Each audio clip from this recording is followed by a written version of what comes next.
being poor, you are incredibly close to your family. Like I think your family unit is really strong. Well, if you're lucky, there's a lot of people that are poor that aren't.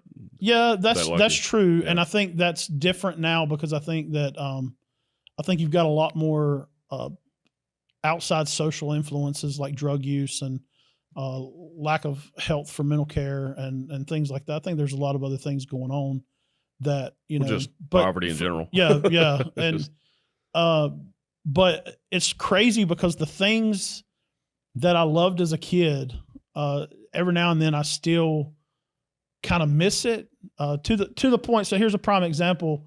We were poor, obviously, but we weren't hungry. My dad did work and provide food and shelter and the basics, but we ate cheap.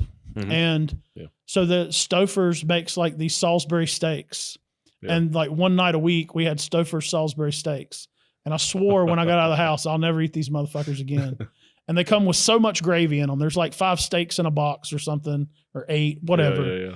But there's enough gravy for half a loaf of bread. And it's really just slime. Yeah. And you would eat the Salisbury steak and then you would literally just take white loaf of bread and dip it in the gravy and just eat that just to have more because, you know, in your head, it was just as good as the Salisbury steak.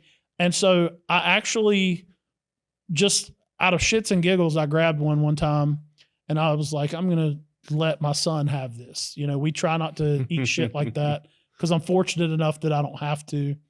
And I heated it up the way it said. And I'm thinking, I smell it and I'm like, yeah, man, that bouillon smell and that, you know, artificial gravy, that gelatinous fat. And I'm like, this is going to be fantastic. And the second it hits my mouth, I'm like, what in the fuck am I doing, man? Like I should have left it as a memory. It's poison. It was better as a memory. That's all I'll say. Yeah. That's, you know, we ate pinto beans and cornbread a lot for dinner. Oh God. And to this day, I'll eat pinto beans and cornbread. Oh, I can't stand it. I like cornbread. Really? I don't like Come pinto beans. on, man. I didn't like them then. I don't like them now. I love pinto beans and cornbread.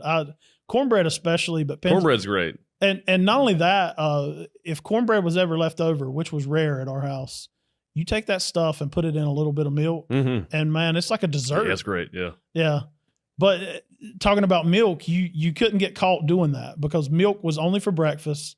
And I've literally seen my stepmom growing up. No, not in my house. We drink a lot of milk. We would drink. Me and my dad would drink 6 gallons of milk a week.